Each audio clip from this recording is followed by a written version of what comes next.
श्रीगणेशाय नमः। अथ श्री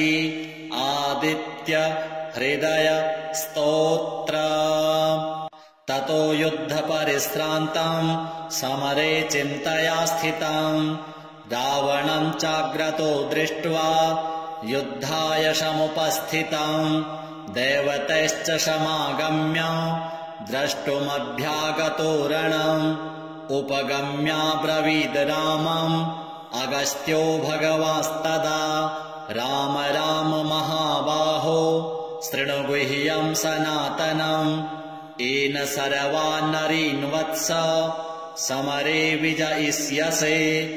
आदित्यहृदयं पुण्यं सर्वशत्रुविनाशनम् जयावहं जपं नित्यम् अक्षयं परमं शिवम् सर्वमङ्गलमाङ्गल्यम् सर्वपापप्रणाशनम् चिन्ताशोकप्रशमनम्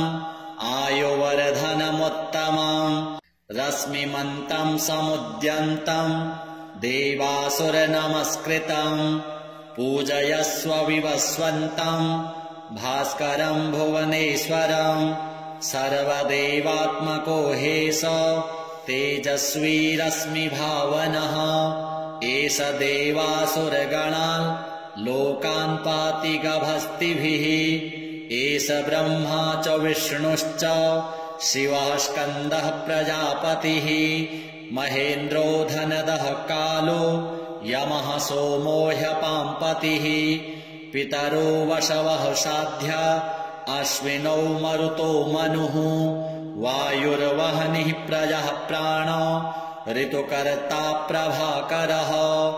आदित्यः सविता सूर्यः खगः पूषा गभस्तिमान् सुवर्णसदृशो भानुर्हिरण्यरेता दिवाकरः हरितस्वः सहस्रार्चिः सप्तसप्तिर्मरीचिमान् तिमिरोन्मथनः शम्भुस्त्वष्टा मार्तण्डकोऽसुमान् हिरण्यगर्भः शिशिरस्तपनो हस्करो रविः अग्निगर्भोदितेः पुत्रः शङ्खः शिशिरनाशनः व्योमनाथस्तमो भेदी ऋग्यजुः सामपारगः घनवृष्टिरपां मित्रो विन्ध्यवीथीप्लवङ्गमः आतपी मण्डली मृत्युः पिङ्गलः सर्वतापनः कविर्विश्वो महातेजा रक्तः सर्वभवोद्भवः नक्षत्रग्रहताराणाम् अधिपो विश्वभावनः तेजसामपि तेजस्वी द्वादशात्मन्नमोऽस्तु ते नमः पूर्वाय गिरये पश्चिमायाद्रये नमः ज्योतिर्गणानां पतये दिनाधिपतये नमः जयाय जयभद्राय हर्यश्वाय नमो नमः नमो नमः सहस्रांशो आदित्याय नमो नमः नमः उग्राय वीराय सारंगाय नमो नमः नमः पद्मप्रबोधाय प्रचण्डाय नमोऽस्तु ते ब्रह्मेशानाच्युतेशाय सूरायादित्यवर्चसे भास्वते सर्वभक्षाय रौद्राय वपुषे नमः तमोघ्नाय हिमघ्नाय शत्रुघ्नायामितात्मने कृतघ्नघ्नाय देवाय ज्योतिषां पतये नमः तप्तचामीकराभाय हरये विश्वकर्मणे नमस्तमोभिनिघ्नाय रुचये लोकसाक्षिणे नाशयत्येष वैभूतं तमेव सृजति प्रभुः पायत्येष तपत्येष वर्षत्येष गभस्तिभिः एष सुप्तेषु जागर्ति भूतेषु परिनिष्ठितः एष चैवाग्निहोत्रं च फलं चैवाग्निहोत्रिणां देवाश्च क्रतवश्चैव क्रतूनां फलमेव च यानि कृत्यानि लोकेषु सर्वेषु परमप्रभुः एनमापत्सु कृच्छ्रेषु कान्तारेषु भयेषु च कीर्तयन् पुरुषः कश्चिन् नावसीदति राघव पूजयस्वैनमेकाग्रो देवदेवं जगत्पतिम् एतत्त्रिगुणितं जप्त्वा युद्धेषु विजयिष्यसि अस्मिन् क्षणे महाबाहो रावणं त्वं जहिष्यसि एवमुक्त्वा ततो गस्त्यो जगाम स यथा गतम् एतच्छ्रुत्वा महातेजा नष्टशोको भवत्तदा धारयामास सुप्रीतो राघवः प्रयतात्मवान् आदित्यं प्रेक्ष्य जप्त्वेदं परं हर्षमवाप्तवान् तिराचम्य शुचिर्भूत्वा धनुरादाय वीर्यवान् रावणं प्रेक्ष्य हृष्टात्मा जयार्थं समुपागमत् सर्वयत्नेन महता वृतस्तस्य वधेऽभवत् अथ रविरवदन्निरीक्ष्य रामं मुदितमनः परमं प्रहृष्यमाणः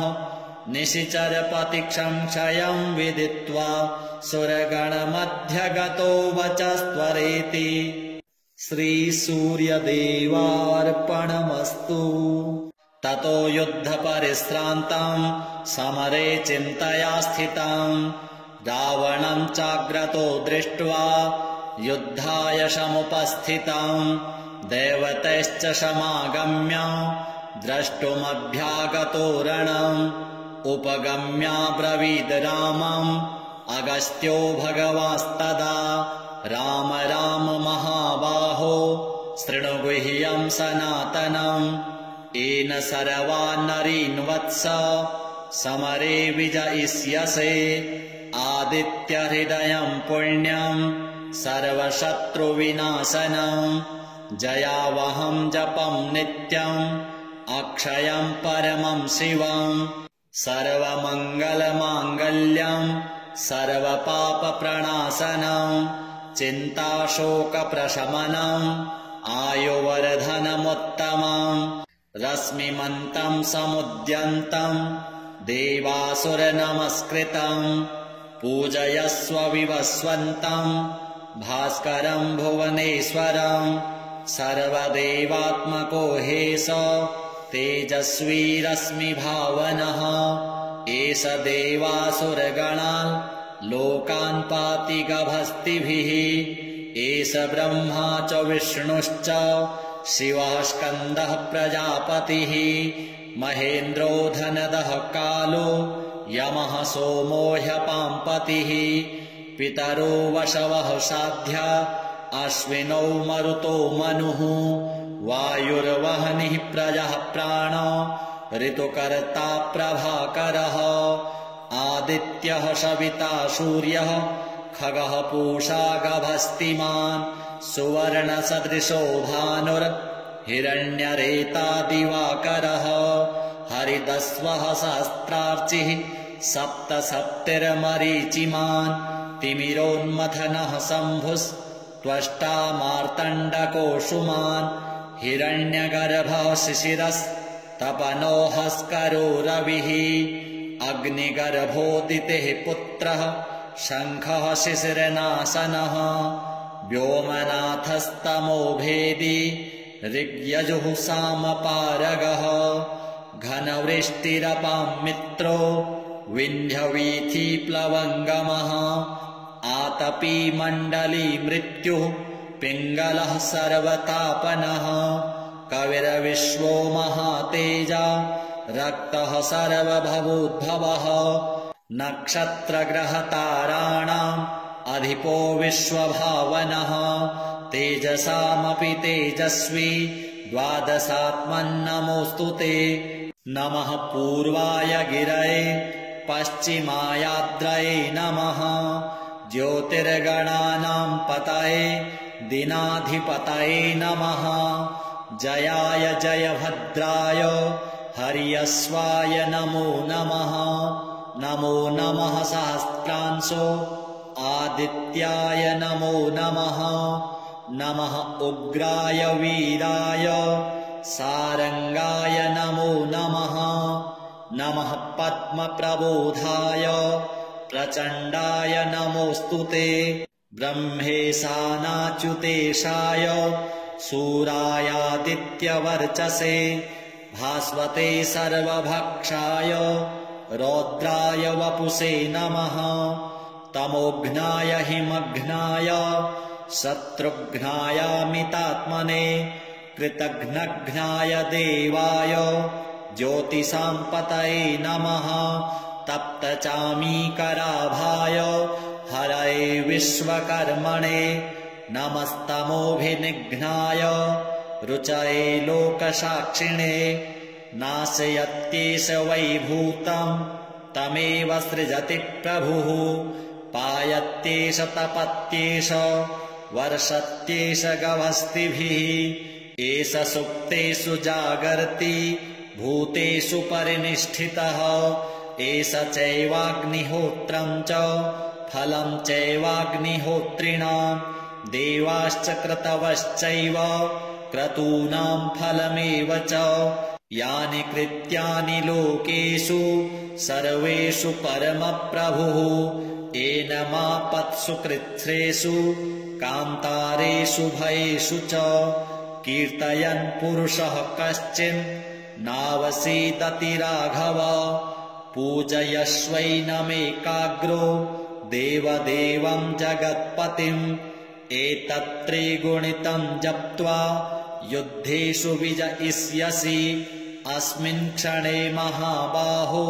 रावणं त्वं जहिष्यसि। एवमुक्त्वा ततोऽगस्त्यो जगाम स यथा गतम्। एतच्छ्रुत्वा महातेजा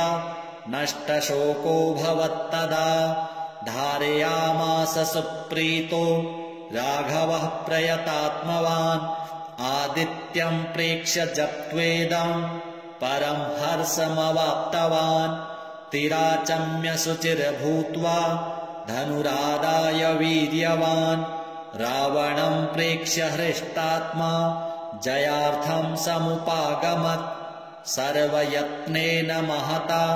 वृतस्तस्य वधेऽभवत्। अथ रविरवदन्निरीक्ष्य रामं मुदितमनः परमं प्रहृष्यमाणः। निशिचरपतिसंशयं विदित्वा सुरगणमध्यगतो वचस्त्वरेति। श्रीसूर्यदेवार्पणमस्तु। ततो युद्धपरिश्रान्तं समरे चिन्तया स्थितं। रावणं चाग्रतो दृष्ट्वा युद्धाय समुपस्थितं। देवतैश्च समागम्य द्रष्टुमभ्यागतो रणम्। उपगम्याब्रवीद् रामम् अगस्त्यो भगवास्तदा। राम राम महाबाहो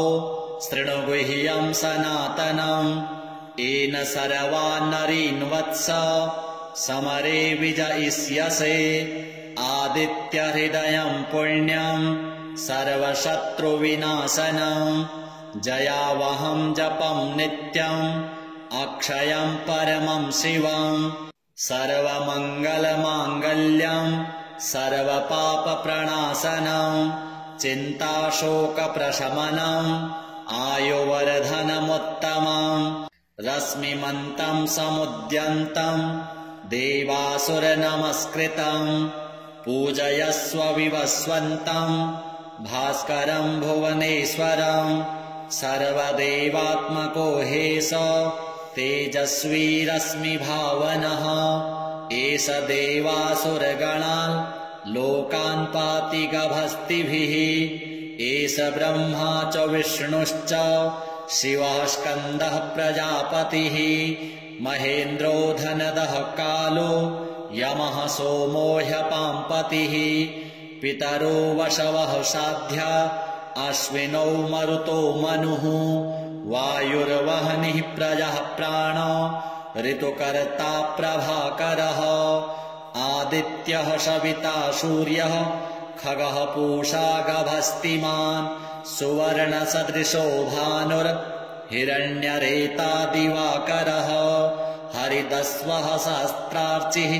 सप्तसप्तिर्मरीचिमान् तिमिरोन्मथनः शम्भुस्त्वष्टा मार्तण्डकोषुमान् हिरण्यगर्भः शिशिरस्तपनोऽहस्करो रविः अग्निगर्भोदितेः पुत्रः शङ्खः शिशिरनाशनः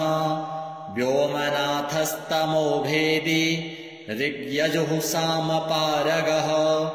घनवृष्टिरपां मित्रो विन्ध्यवीथीप्लवङ्गमः आतपी मण्डली मृत्युः पिङ्गलः सर्वतापनः कविर्विश्वो महातेजा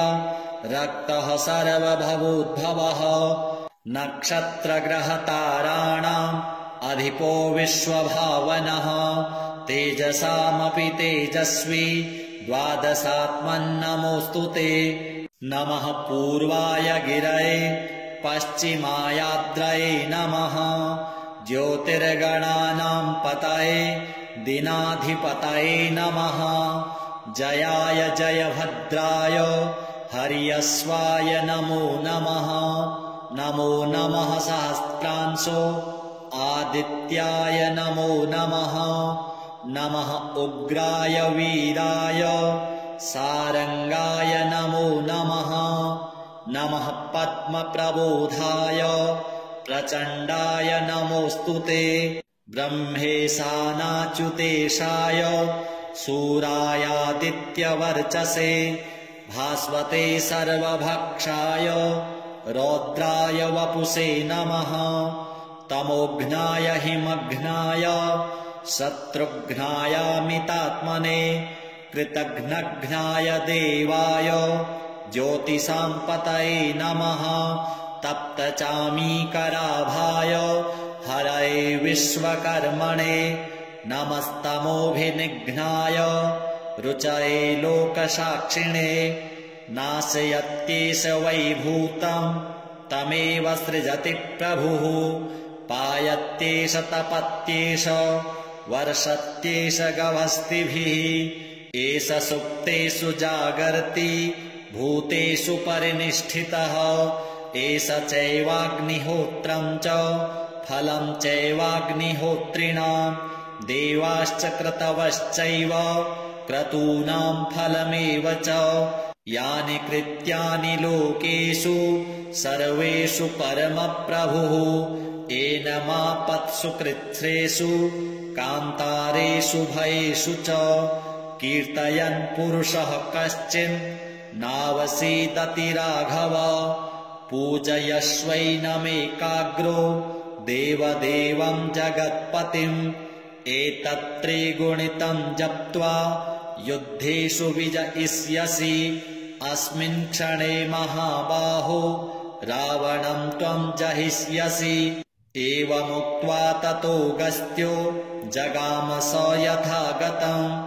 एतच्छ्रुत्वा महातेजा नष्टशोको भवत्तदा धारयामास सुप्रीतो राघवः प्रयतात्मवान् आदित्यं प्रेक्ष्य जप्त्वेदं परं हर्षमवाप्तवान् तिराचम्य शुचिर्भूत्वा धनुरादाय वीर्यवान् रावणं प्रेक्ष्य हृष्टात्मा जयार्थं समुपागमत् सर्वयत्नेन महता वृतस्तस्य वधेऽभवत् अथ रविरवदन्निरीक्ष्य रामं मुदितमनः परमं प्रहृष्यमाणः निशिचरपतिक्षंक्षयं विदित्वा सुरगणमध्यगतो वचस्त्वरेति श्रीसूर्यदेवार्पणमस्तु। ततो युद्धपरिश्रान्तं समरे चिन्तया स्थितं रावणं चाग्रतो दृष्ट्वा युद्धाय समुपस्थितं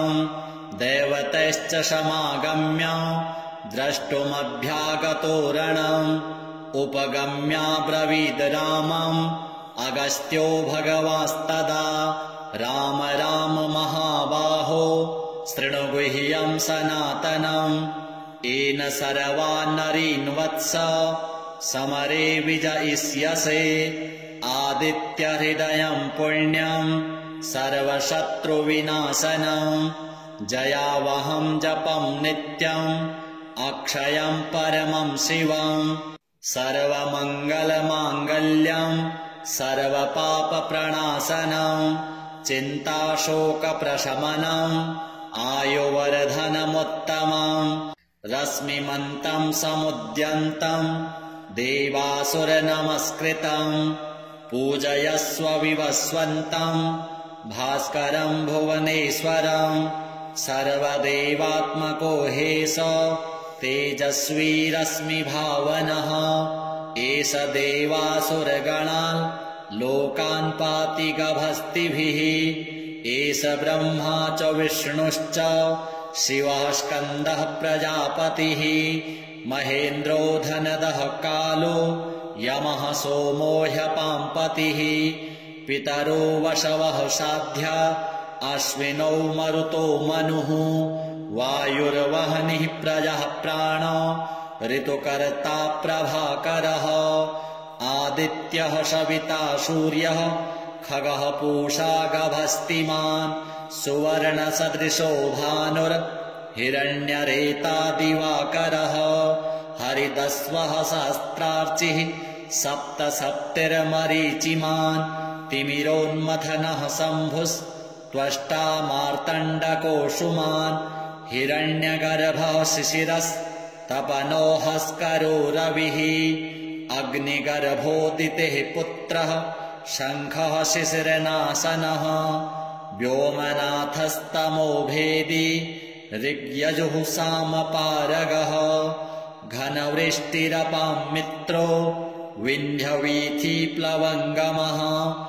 आतपी मण्डली मृत्युः पिङ्गलः सर्वतापनः कविर्विश्वो महातेजा रक्तः सर्वभवोद्भवः नक्षत्रग्रहताराणाम्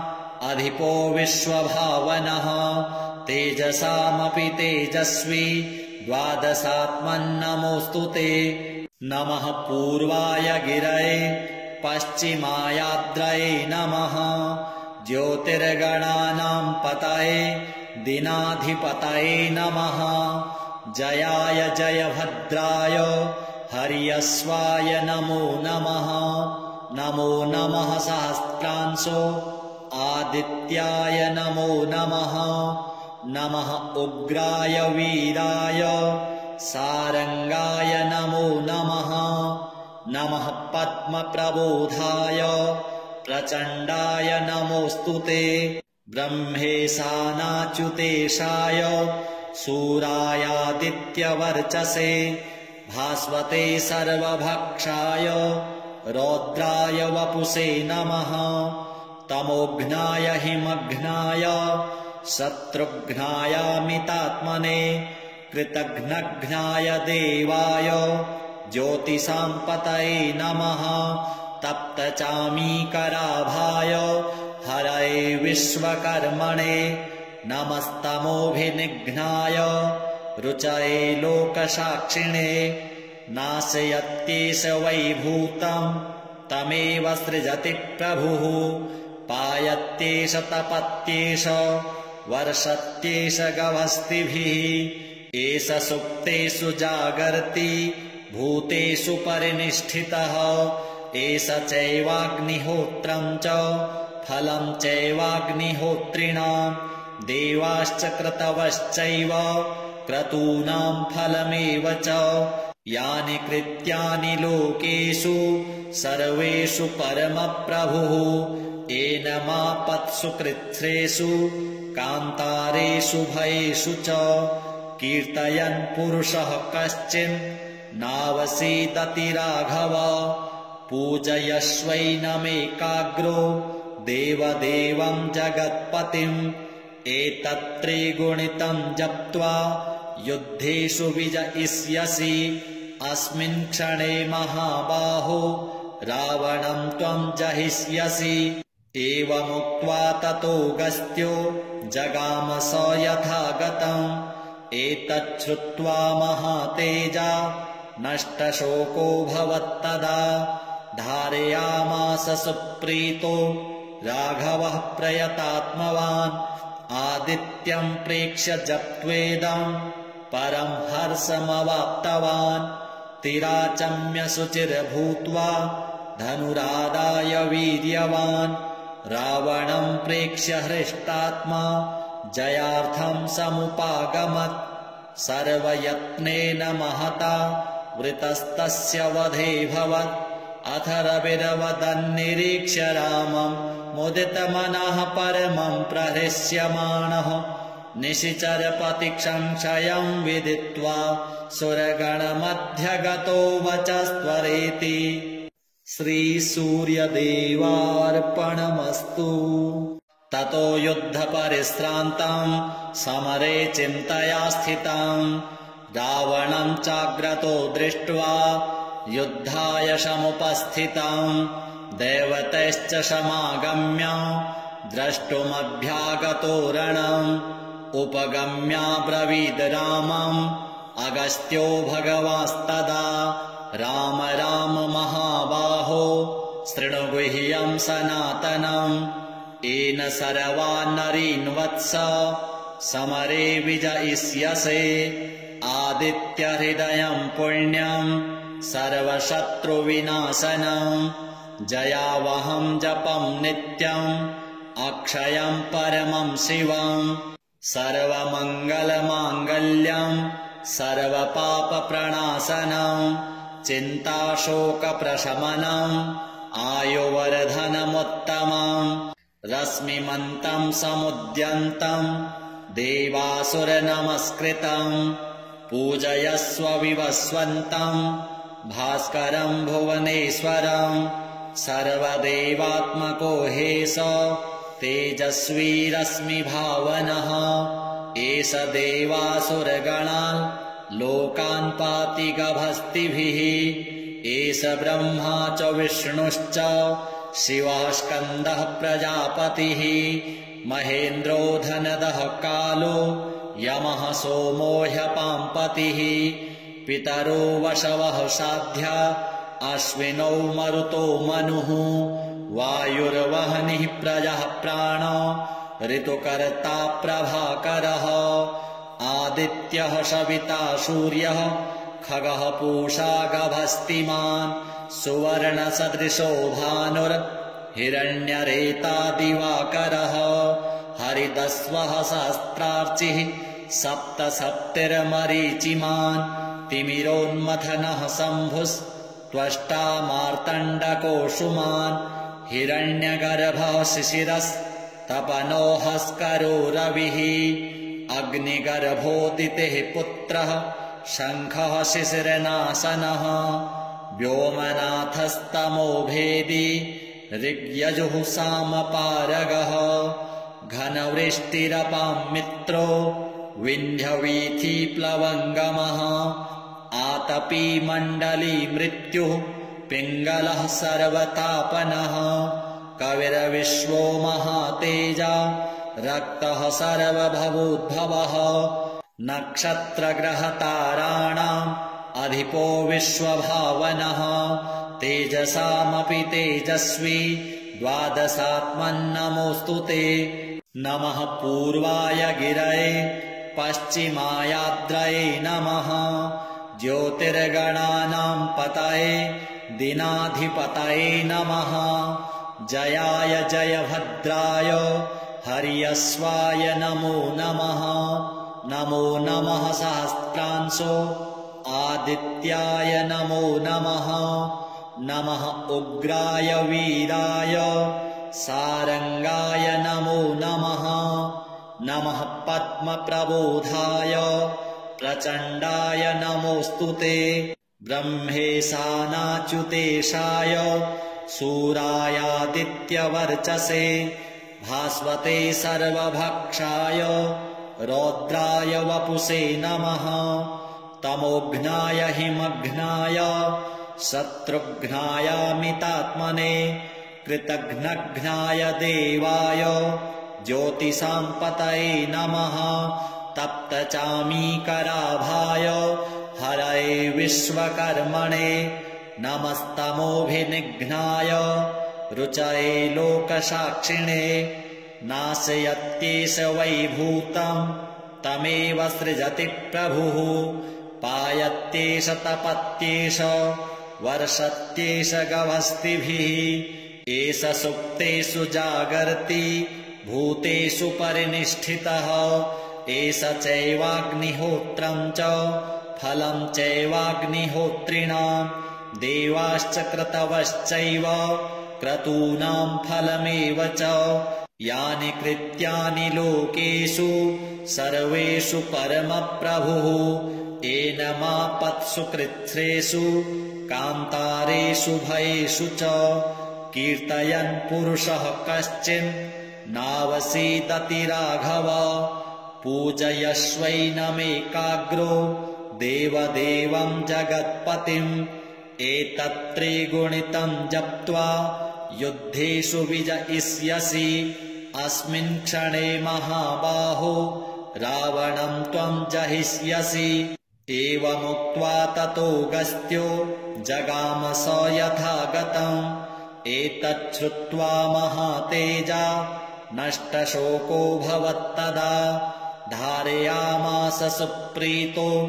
राघवः प्रयतात्मवान् आदित्यम् प्रेक्ष्य जप्त्वेदम्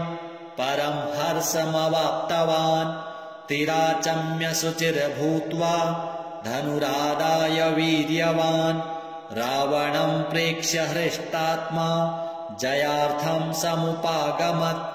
सर्वयत्नेन महता वृतस्तस्य वधेऽभवत् अथ रविरवदन्निरीक्ष्य रामम् मुदितमनः परमम् प्रहृष्यमाणः निशिचरपतिसंशयम् विदित्वा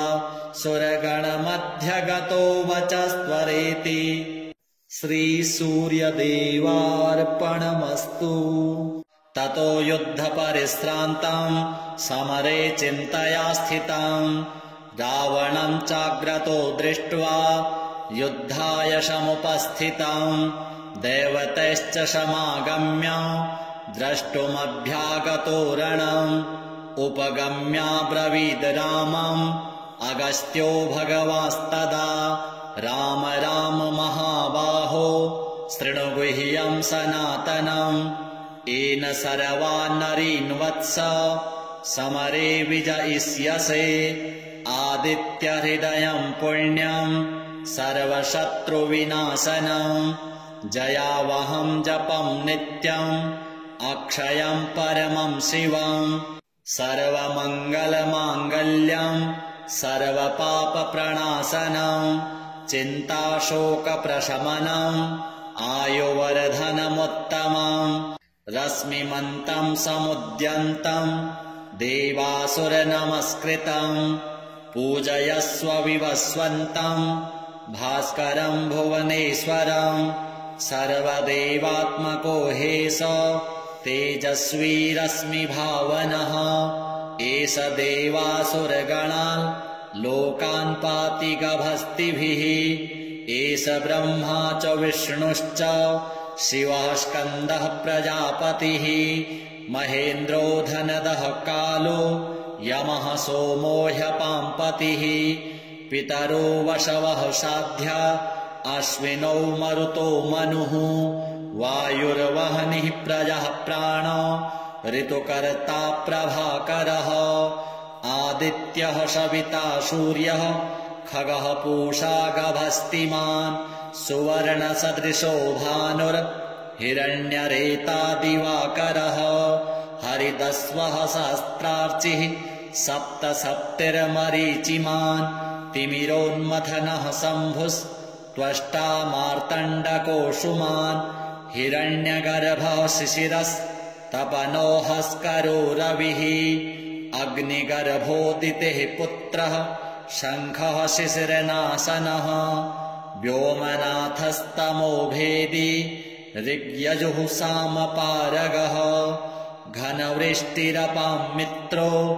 विन्ध्यवीथीप्लवङ्गमः आतपी मण्डली मृत्युः पिङ्गलः सर्वतापनः कविर्विश्वो महातेजा रक्तः सर्वभवोद्भवः नक्षत्रग्रहताराणाम् अधिपो विश्वभावनः तेजसामपि तेजस्वी द्वादशात्मन्नमोऽस्तु ते। नमः पूर्वाय गिरये पश्चिमायाद्रये नमः ज्योतिर्गणानाम् पतये दिनाधिपतये नमः जयाय जयभद्राय हर्यश्वाय नमो नमः नमो नमः सहस्रांशो आदित्याय नमो नमः नमः उग्राय वीराय सारंगाय नमो नमः नमः पद्मप्रबोधाय प्रचण्डाय नमोऽस्तु ते। ब्रह्मेशानाच्युतेशाय सूरायादित्यवर्चसे भास्वते सर्वभक्षाय रौद्राय वपुषे नमः तमोघ्नाय हिमघ्नाय शत्रुघ्नायामितात्मने कृतघ्नघ्नाय देवाय ज्योतिषाम्पतये नमः तप्तचामीकराभाय हरये विश्वकर्मणे नमस्तमोभिनिघ्नाय रुचये लोकसाक्षिणे नाशयत्येष वैभूतम् तमेव सृजति प्रभुः पायत्येष तपत्येष वर्षत्येष गवस्तिभिः एष सुप्तेषु जागर्ति भूतेषु परिनिष्ठितः एष चैवाग्निहोत्रम् च फलम् चैवाग्निहोत्रिणाम् देवाश्च क्रतवश्चैव क्रतूनाम् फलमेव च यानि कृत्यानि लोकेषु सर्वेषु परमप्रभुः येन मापत्सु कृच्छ्रेषु कान्तारेषु भयेषु च कीर्तयन् पुरुषः कश्चिन् नावसीदति राघव पूजयश्वैनमेकाग्रो देवदेवम् जगत्पतिम् एतत्त्रिगुणितम् जप्त्वा युद्धेषु विजयिष्यसि अस्मिन् क्षणे महाबाहो रावणम् त्वम् जहिष्यसि एवमुक्त्वा ततो गस्त्यो जगाम स यथागतम् एतच्छ्रुत्वा महातेजा नष्टशोको भवत्तदा धारयामास सुप्रीतो राघवः प्रयतात्मवान् आदित्यम् प्रेक्ष्य जप्त्वेदम् परम् हर्षमवाप्तवान् तिराचम्य शुचिर्भूत्वा धनुरादाय वीर्यवान् रावणम् प्रेक्ष्य हृष्टात्मा जयार्थम् समुपागमत् सर्वयत्नेन महता वृतस्तस्य वधेऽभवत् अथ रविरवदन्निरीक्ष्य रामम् मुदितमनः परमम् प्रहृष्यमाणः निशिचरपतिक्षंक्षयम् विदित्वा सुरगणमध्यगतो वचस्त्वरेति। श्रीसूर्यदेवार्पणमस्तु। ततो युद्धपरिश्रान्तम् समरे चिन्तया स्थितम् रावणम् चाग्रतो दृष्ट्वा युद्धाय समुपस्थितम् देवतैश्च समागम्य द्रष्टुमभ्यागतो रणम् उपगम्याब्रवीद् रामम् अगस्त्यो भगवास्तदा राम राम महाबाहो शृणु गुह्यम् सनातनम् येन सर्वान् नरीन् वत्स समरे विजयिष्यसे आदित्यहृदयम् पुण्यम् सर्वशत्रुविनाशनम्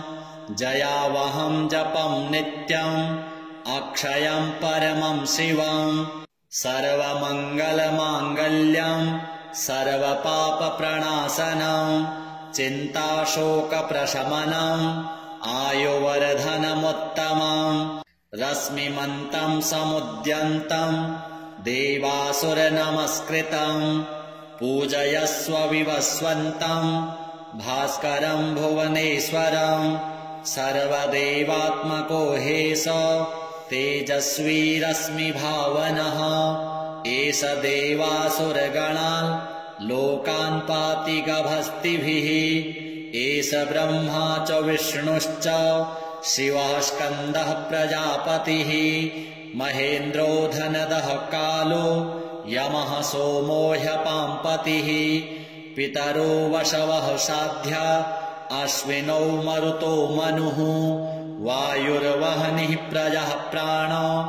ऋतुकर्ता प्रभाकरः आदित्यः सविता सूर्यः खगः पूषा गभस्तिमान् सुवर्णसदृशो भानुर्हिरण्यरेता दिवाकरः हरितस्वः सहस्रार्चिः सप्तसप्तिर्मरीचिमान् तिमिरोन्मथनः शम्भुस्त्वष्टा मार्तण्डकोऽसुमान् हिरण्यगर्भः शिशिरस्तपनो हस्करो रविः अग्निगर्भोदितिः पुत्रः शङ्खः शिशिरनाशनः व्योमनाथस्तमो भेदी ऋग्यजुः सामपारगः घनवृष्टिरपां मित्रो विन्ध्यवीथीप्लवङ्गमः आतपी मण्डली मृत्युः पिङ्गलः सर्वतापनः कविर्विश्वो महातेजा रक्तः सर्वभवोद्भवः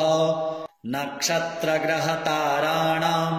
अधिपो विश्वभावनः तेजसामपि तेजस्वी द्वादशात्मन्नमोऽस्तु ते नमः पूर्वाय गिरये पश्चिमायाद्रये नमः ज्योतिर्गणानां पतये दिनाधिपतये नमः जयाय जयभद्राय हर्यश्वाय नमो नमः नमो नमः सहस्रांशो आदित्याय नमो नमः नमः उग्राय वीराय सारंगाय नमो नमः नमः पद्मप्रबोधाय प्रचण्डाय नमोऽस्तु ते ब्रह्मेशानाच्युतेशाय सूरायादित्यवर्चसे भास्वते सर्वभक्षाय रौद्राय वपुषे नमः तमोघ्नाय हिमघ्नाय शत्रुघ्नायामितात्मने कृतघ्नघ्नाय देवाय ज्योतिषां पतये नमः तप्तचामीकराभाय हरये विश्वकर्मणे नमस्तमोभिनिघ्नाय रुचये लोकसाक्षिणे नाशयत्येष वैभूतं तमेव सृजति प्रभुः पायत्येष तपत्येष वर्षत्येष गवस्तिभिः एष सुप्तेषु जागर्ति भूतेषु परिनिष्ठितः एष चैवाग्निहोत्रं च फलं चैवाग्निहोत्रिणां देवाश्च क्रतवश्चैव क्रतूनां फलमेव च यानि कृत्यानि लोकेषु सर्वेषु परमप्रभुः येन मापत्सु कृच्छ्रेषु कान्तारेषु भयेषु च कीर्तयन् पुरुषः कश्चिन् नावसीदति राघव पूजयश्वैनमेकाग्रो देवदेवं जगत्पतिम् एतत्त्रिगुणितं जप्त्वा